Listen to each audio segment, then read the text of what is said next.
Merci Vincent Delahaye de nous accompagner pendant cette première demi-heure. Vous êtes élu de l'Essonne. Merci de m'avoir invité. Élu de l'Essonne, membre du groupe Union Centriste et rapporteur de cette commission d'enquête qui a été lancée hier sur la question des prix de l'électricité et de la production d'électricité. On va en parler dans quelques instants. Mais d'abord, l'actualité politique, 2 semaines quasiment après sa nomination, Gabriel Attal n'a toujours pas fait son discours de politique générale. Il est prévu dans 10 jours. Est-ce que c'est trop tard pour vous ? Non. Moi, je pense que prendre son temps à la fois pour former un gouvernement et puis pour aussi réfléchir à la politique générale que l'on va mener, ça ne me paraît pas non plus excessif. Voilà, il faut arrêter de vouloir aller toujours trop vite. Donc moi, je pense qu'il faut prendre son temps, il faut bien réfléchir et ensuite il faut agir. Et c'est ce qu'on attend du gouvernement et du président de la République, c'est des actions. Il a réussi ses premiers pas de Premier ministre, Gabriel Attal, pour vous ? Écoutez, en tout cas, il présente bien, il parle bien, donc ça, c'est quelque chose qui plaît. Il sait faire de ce point de vue-là. Après, il sera jugé à ses actes, comme tout homme politique. Et donc, de ce point de vue-là, je pense que pour l'instant, il est passé beaucoup trop vite sur des postes importants, les comptes publics, ensuite l'éducation. Pour moi, il n'a pas eu le temps de faire ses preuves. Donc on va voir en tant que Premier ministre combien de temps il va rester. Et c'est une charge très difficile, le poste de Premier ministre. Donc on est sur le devant de la scène en permanence. Donc voilà, moi je souhaite qu'il réussisse, hein, bien sûr, pour la France. Et puis on souhaite tous qu'un gouvernement réussisse. On a intérêt. Maintenant, voilà, il part avec une situation qui est quand même pas évidente. Et donc je demande à voir. Qu'est-ce que vous attendez de son discours de politique générale ? Ce sera le 30 janvier, dans une dizaine de jours. Qui nous donne les grandes priorités du gouvernement. Les grandes priorités, c'est pas 15 priorités. Hein. Quand vous avez 4-5 priorités, pour moi, c'est le maximum. Sinon, c'est plus des priorités. Moi, je me plains souvent on a l'impression qu'il y a 30 priorités en France. Donc, ça peut pas. Il faut se concentrer. Et pour ma part, moi, je suis, vous savez, très attaché aux finances publiques et au sérieux et à la rigueur dans la gestion de l'argent public. Et donc, j'attends de sa part des engagements sur ce plan-là. Parce que, on va peut-être y venir, mais sur la conférence de presse du président de la République, qui a annoncé pas mal de mesures, des mesures qui vont plutôt prises individuellement dans le bon sens. Je ne sais pas si ça répond complètement à l'attente des Français, mais enfin bon, après je pense qu'il y a un petit problème de diagnostic sur l'état de la société française aujourd'hui, entre le président et les Français. Je ne suis pas sûr qu'ils aient exactement la même vision de l'état. Emmanuel Macron, il décrit une France trop idyllique selon vous ? Un petit peu optimiste, mais c'est un petit peu son rôle aussi. Mais les Français ont peut-être une vision un peu trop pessimiste, hein, parce que quand on voyage un peu et qu'on voit ce qui se passe ailleurs, on peut dire qu'on n'est pas forcément super malheureux. Ça ne veut pas dire qu'il n'y a pas des malheureux en France, mais en moyenne... C'est son rôle d'essayer d'impulser un petit peu de positif, ou c'est la preuve qu'il est déconnecté des réalités des Français ? C'est pas facile. Le diagnostic est pas facile à faire. Je pense que c'est son rôle de pousser pour qu'il y ait de l'optimisme, qu'il y ait de l'envie de faire et d'innover, d'avancer. Mais en même temps, il faut quand même se rendre compte aussi de la réalité de la vie d'un certain nombre de Français, des contraintes que l'on a, de la façon dont on gère notre pays, parce que en fait, on gère notre pays avec des déficits et de la dette.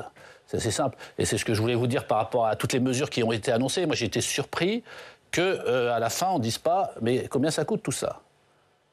Personne n'a posé la question de combien ça coûte, qui va payer. Et c'est quand même une question de base. Quand vous annoncez des choses, vous dites ben voilà, c'est le consommateur, on va venir sur l'électricité, c'est le contribuable. Là, on veut baisser les impôts, on veut faire des tas de mesures nouvelles. Et alors qu'on est déjà en super déficit, on a 35% de déficit. Hein. Il faut savoir, hein, c'est pas 3-4% comme on nous raconte. Mais Bruno Le Maire, il alerte là-dessus. Il dit qu'il va falloir faire des efforts, qu'il va falloir faire des économies. Bruno Le Maire, il est assez mal placé pour alerter parce que c'est lui qui a dépensé pendant. Il a géré le quoi qu'il en coûte. C'était des centaines de milliards par-ci par-là et en veux-tu en voilà. Aujourd'hui, il nous dit il faut faire attention, il faut arrêter, mais ça fait un petit moment qu'il faut faire ça. Donc ça veut dire que les 2 milliards de baisse d'impôts pour les classes moyennes, pour vous, il ne faut pas les faire ? Écoutez, moi, naturellement et par conviction, je pense qu'on a un pays qui paye trop d'impôts, globalement, trop d'impôts et de charges, donc il faut alléger tout ça. Mais pour alléger tout ça, il faut alléger la dépense publique. Si on n'allège pas la dépense publique, il n'y a pas de secret. Qu'est-ce qu'on fait ? On reporte tout cet argent sur vous, hein, sur les jeunes générations, sur nos enfants. Moi, je suis effaré des déficits et des dettes qu'on va laisser en héritage. je suis quelqu'un de responsable, j'ai toujours géré l'argent public de façon rigoureuse et ça ne m'a jamais valu de l'opprobre ou autre. En tout cas, j'ai pu gérer rigoureusement et pour moi, la rigueur, c'est quelque chose d'indispensable quand on gère de l'argent public. Et j'ai pas l'impression que ça soit quand même quelque chose qui soit largement partagé en France, et je trouve ça dommage. Un dernier mot, puisqu'on a vu dans le journal ces images d'Emmanuel Macron et de Rachida Dati côte à côte. Hier, c'était le premier déplacement politique d'Emmanuel Macron après le remaniement. Il a choisi de le faire avec Rachida Dati. Qu'est-ce que vous pensez, vous, de cette nomination et de ce choix ? Écoutez, c'est vrai qu'Emmanuel Macron, il l'a dit d'ailleurs, il a toujours essayé de rassembler le plus largement, ce qui est bien en soi. Et quand on rassemble forcément des gens différents. Donc moi je trouve qu'un gouvernement qui veut rassembler, il faut qu'il y ait des personnalités différentes dedans. Alors on pense qu'on veut de Rachida Dati, mais je pense que c'est un coup politique qui n'est pas forcément mauvais, si on prend de ce point de vue-là. Et en même temps, c'est quelqu'un qui a d'expérience, qui a déjà été ministre, qui peut apporter des choses. Alors, elle est sur un secteur, la culture, qui n'est pas forcément très facile à gérer non plus. Mais enfin bon, en même temps, elle a du savoir-faire et je pense qu'elle va réussir à faire avancer le sujet de façon positive. Est-ce que vous souhaitez, parce qu'il y a une deuxième vague de nominations qui est attendue, est-ce que vous souhaitez que le rassemblement... Je souhaite en être. Déjà ? Non, oui mais, ou non ? Non, mais... Non, mais est-ce que vous souhaitez que ça aille jusqu'à l'UDI ? Écoutez, ça pourrait aller jusqu'à l'UDI, sauf qu'on ne sent pas forcément de volonté de le faire aujourd'hui. En tout cas, il faudrait qu'on le fasse. Vous iriez si on vous le propose Non, dans mais ce gouvernement ? ça dépendrait du discours de politique générale dont on parlait tout à l'heure. Il faut savoir où on va, comment on y va. Moi, si c'est pour y aller, pour faire ce qui a été fait jusqu'à présent, c'est-à-dire du quoi qu'il en coûte, personnellement, c'est pas possible. On va justement parler de la hausse des prix de l'électricité. Emmanuel Macron était également attendu sur ce sujet mardi, puisque c'est un sujet d'inquiétude pour les Français, une hausse qui est attendue de 10% au mois de février. On va faire le point sur tout ça avec Quentin Calmet qui nous rejoint.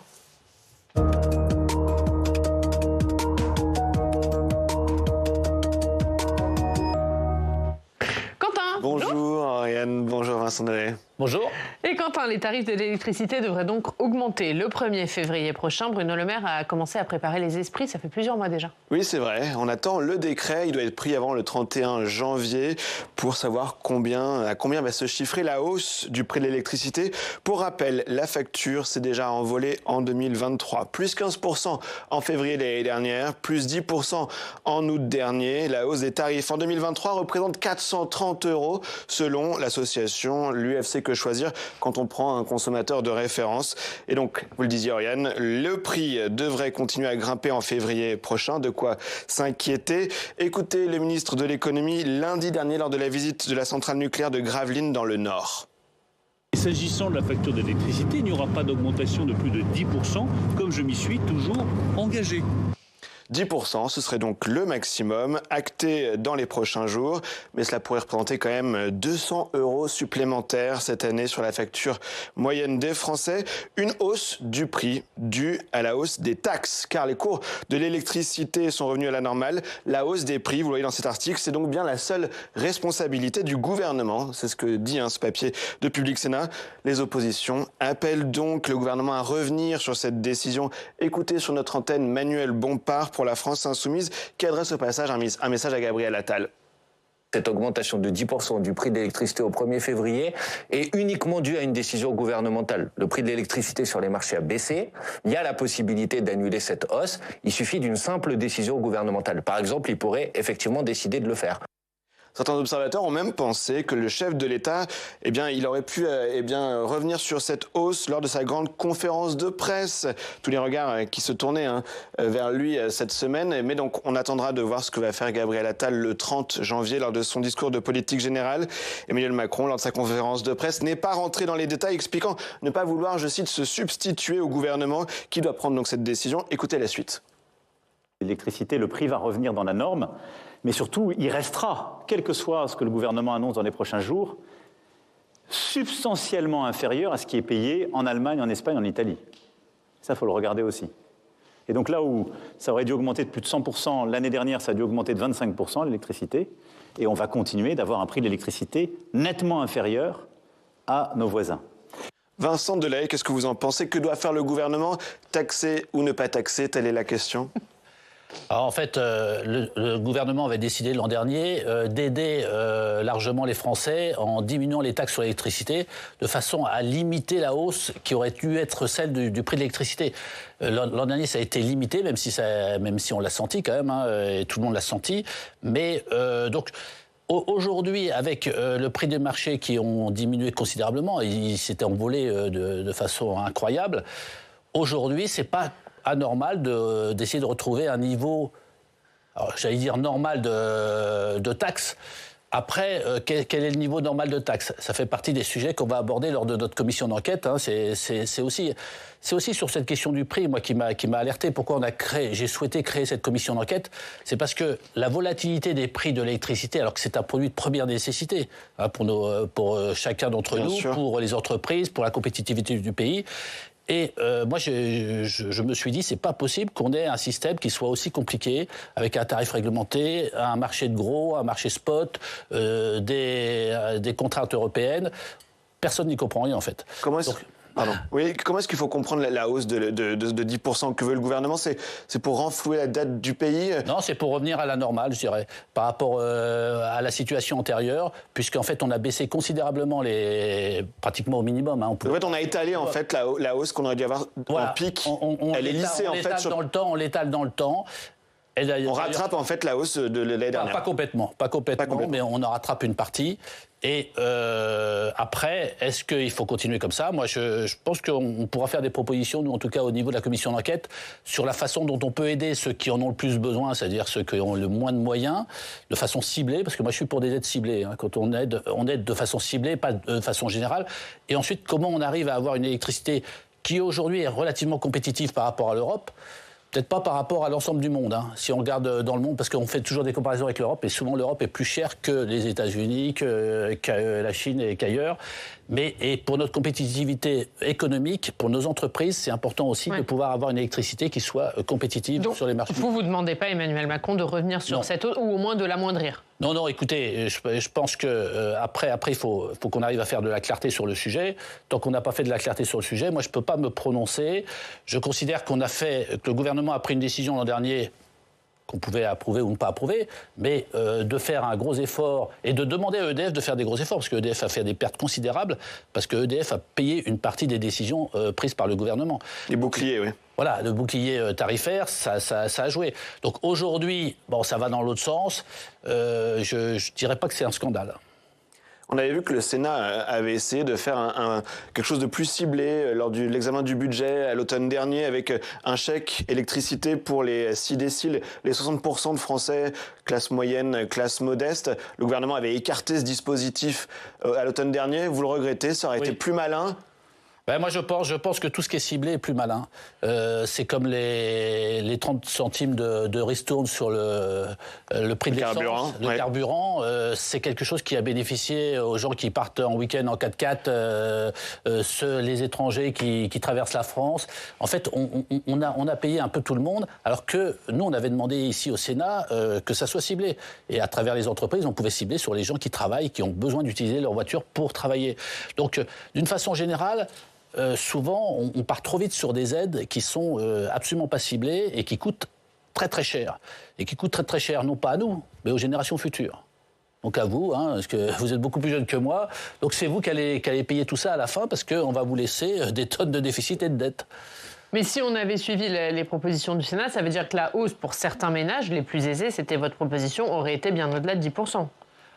Si on avait aidé effectivement de façon ciblée, forcément, pour des ménages qui ont des moyens, la hausse, ils auraient suivi forcément les contraintes du marché. Marché qui est un peu bizarre, parce que, en fait, l'électricité est liée au gaz. Donc c'est les prix du gaz qui ont explosé sur les marchés suite notamment au conflit en Ukraine, mais il y avait d'autres raisons aussi. Et en fait, on prend le coût marginal de production.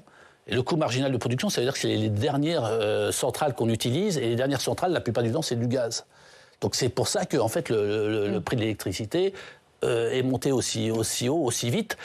Et notre souci, nous, à la commission d'enquête, c'est d'essayer de voir comment on peut rapprocher le prix sur la facture du coût de production. Ce qui serait normal, c'est-à-dire que le coût de production puisse servir de base au prix de l'électricité. Quentin ? J'ai une dernière question. C'est pas contre-intuitif de vouloir taxer davantage l'électricité quand on sait qu'on mise sur cette électricité pour les voitures, pour les mobilités? Ça va pas donner un mauvais signal au grand public? Alors on ne veut pas taxer davantage. On veut revenir à ce qui était auparavant. Et en tout cas, c'est la volonté du gouvernement. Moi, je défends pas forcément les taxes. Je dis simplement qu'il faut remettre tout à plat pour bien comprendre le système. On fera sans doute des propositions sur la partie taxe. Moi, j'ai quelques idées là-dessus, mais je préfère les garder pour l'instant et pouvoir les partager avec les membres de la Commission. Et ensuite voir ce que décide la Commission. Mais on aura des propositions à faire. Je pense que c'est un travail très utile pour les Français qu'on va réaliser ici au Sénat. C'est pas la première fois qu'on réalise ce type de travail. C'est ça que pour comprendre comment fonctionne le mécanisme du prix. Voilà, du prix. Qui est très compliqué. Et puis savoir comment on va faire face, parce qu'on nous dit demain tout va être très électrique. Tous les usages vont être électriques. Donc on veut effectivement réduire la place des énergies fossiles, ce qui est normal, au profit de l'électricité. Mais est-ce qu'on va être en capacité de produire? Ou est-ce que demain on va vous dire la voiture électrique que vous venez d'acheter, là, ça sera 2 heures par jour, mais pas plus, monsieur? Donc ça, il faut quand même qu'on puisse le dire aux Français, leur dire est-ce qu'il y aura des contraintes, est-ce qu'il n'y aura pas de contraintes. Alors dans cette commission d'enquête, il y a la question du prix, vous nous l'avez dit, vous voulez faire la transparence, il y aura aussi la question de la production dont vous allez parler. Tout à fait, puisque le président de la République a annoncé à Belfort en février 2022, ça fait quasiment maintenant 2 ans, qu'il changeait de pied sur le nucléaire. On a laissé le nucléaire en jachère pendant pas mal d'années, et alors que c'était une industrie sur laquelle on était en pointe et on avait beaucoup d'avance, on en a perdu beaucoup, il faut tout reconstituer. Est-ce que l'on va assez vite dans cette reconstitution et comment on va financer tout cela? Parce que on dit on va avoir un mix nucléaire énergie renouvelable, combien ça va coûter au mégawattheure, puisqu'on voulait rapprocher les prix d'électricité du coût de production. Donc il faut qu'on sache combien ça va coûter et comment ça va être financé. Parce qu'aujourd'hui, si vous pouvez me le dire, vous êtes très forte. La commission d'enquête, vous êtes réunie hier, le bureau s'est constitué hier. Est-ce que vous savez déjà quand vont commencer vos travaux et quelles seront les premières auditions ? Alors j'allais dire que mes travaux en tant que rapporteur ont déjà commencé, puisque moi ça fait un petit moment que je lis pas mal de choses sur le sujet et j'essaye d'être bien informé et de bien cibler nos auditions pour qu'elles soient utiles. Et le travail commence dès la semaine prochaine. Dès lundi prochain. Il y a déjà des premières auditions prévues ? Alors les premières auditions, je pense que ça sera dans 10 jours, mais avant la fin du mois. Vous souhaitez commencer par qui ? Plutôt par des économistes, des universitaires, des techniciens, parce qu'il faut quand même qu'on absorbe pas mal d'informations pour pouvoir ensuite aller vers les décideurs, à la fois les présidents de grandes entreprises comme EDF bien sûr, Total Energy, Engie, mais aussi les ministres. Et on terminera plutôt par les ministres, parce que là on aura des questions précises à leur poser et non pas des questions trop générales. Moi je ne veux pas rester dans des généralités, je veux rentrer dans le détail. Vous pensez remettre votre rapport quand ? On est obligé de le remettre dans les 6 mois. Donc c'est-à-dire avant le 17 juillet. Donc, ce sera avant ou vous laissez jusqu'à la mi-juillet ? Peut-être un petit peu avant, parce que le mois de juillet va être très occupé par les Jeux Olympiques. Et donc on a intérêt, nous, à essayer de sortir quelque chose fin juin, si possible. Avec une proposition de loi à la clé, ça pourrait déboucher sur un texte législatif ? Ça peut, c'est pas obligatoire, mais ça peut effectivement servir de base à des propositions de loi. Merci Quentin, tout à l'heure. Merci Oriane, merci Vincent Delahaye. Oui, je reviens dans le club, on parlera de ce concept de réarmement, notamment démographique, présenté par le chef de l'État cette semaine. Ce sera à suivre dans le club. Merci Quentin. Et financé par qui ? Voilà, on n'a toujours pas la réponse. Mais on peut poser cette question sur beaucoup de choses. Je la pose souvent, moi. Un mot, puisqu'on parle des questions de prix, de pouvoir d'achat pour les Français sur les autoroutes, parce que c'est un sujet sur lequel vous avez beaucoup travaillé. Bruno Le Maire qui avait annoncé il y a quelques mois une augmentation de moins de 3% en 2024. Elle devrait être annoncée dans les prochains jours, cette augmentation. On est toujours sur cette fourchette ? Écoutez, quand on dit moins de 3%, c'est qu'on n'est pas loin des 3%. Donc pour moi, on va sans doute nous annoncer que c'est de 8 ou de 9. Moi, je m'attends à cela. Moi, je trouve que ce n'est pas justifié. Je trouvais déjà l'an dernier, on a augmenté de 4,75%. Alors, bien sûr, on va me dire c'est les contrats. Les contrats sont mal fichus. C'est le gros problème de ces concessions autoroutières, c'est pas la concession en elle-même, c'est les contrats de base. Et les contrats, ils prévoient que l'augmentation des tarifs chaque année dépend de l'inflation. Et de 70% de l'inflation. Donc quand on a une forte inflation, comme on a eu l'an dernier, comme on va encore avoir en partie cette année, on a une augmentation qui est assez forte. Alors que les coûts des sociétés d'autoroutes, les coûts de fonctionnement des sociétés d'autoroutes ne sont pas forcément liés à l'inflation et n'augmentent pas dans les mêmes proportions.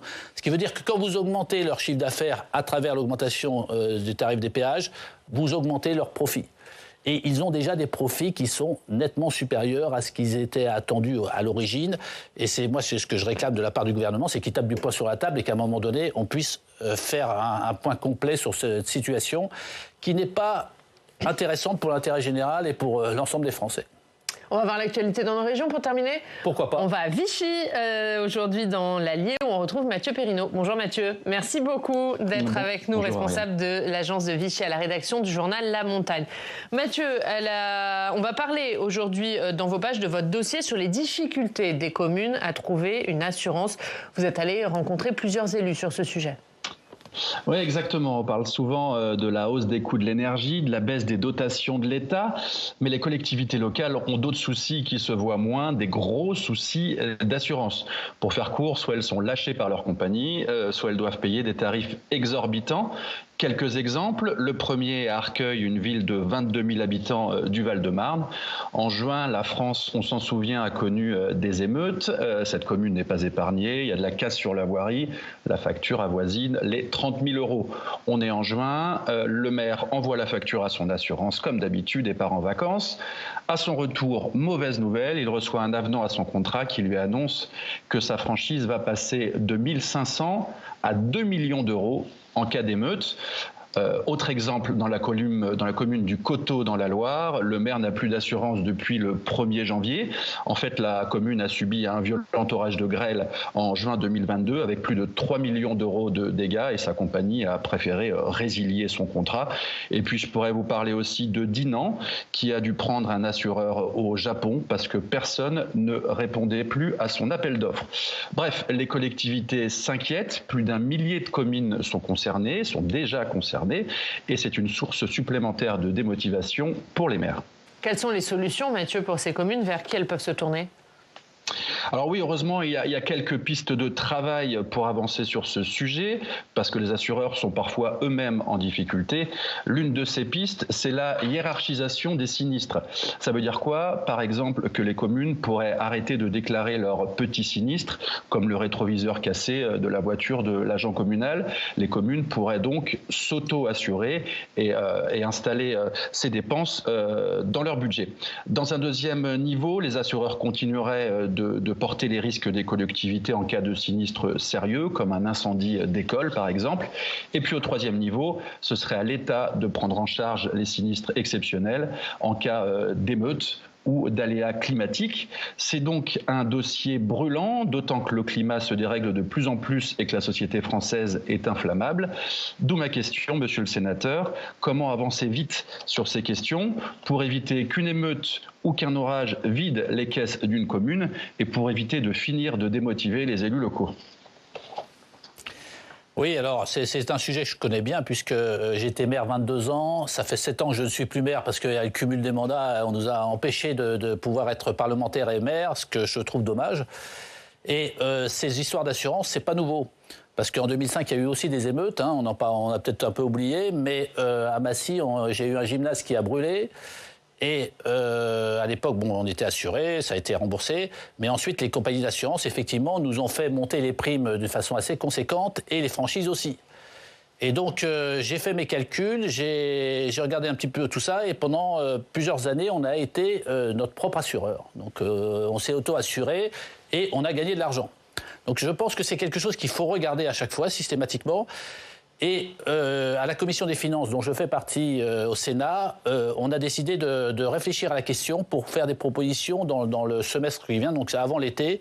On fera des propositions pour essayer d'obtenir des compagnies d'assurance, quand même, des engagements plus clairs vis-à-vis des collectivités et avec des choses qui soient acceptables pour tout le monde. Et effectivement, pour certaines communes, c'est vrai qu'une grosse commune peut absorber un peu plus facilement un incendie sur un gymnase, une petite commune sur une école qui brûle, si elle a 3 écoles, c'est quand même super compliqué. C'est encore plus compliqué. Donc c'est une question qui, effectivement, concerne les collectivités territoriales. le Sénat est de la Chambre des territoires, donc en tout cas, on a pris conscience de ce sujet-là et on va le traiter. Mathieu, une autre question, vous avez votre réponse? Je crois que j'ai eu ma... Mais c'est parfait. Mathieu, on regarde votre une alors. L'Allier en chantier, c'est à la une de La Montagne dans son édition de Vichy. L'Allier qui poursuit sa mue en 2024. Et on peut découvrir dans votre journal les principaux chantiers qui seront menés dans l'année à venir. Merci beaucoup Mathieu Perrineau. Merci. D'avoir été avec nous. Merci Vincent Delahaye. Merci à vous. D'avoir été avec nous pendant cette première demi-heure.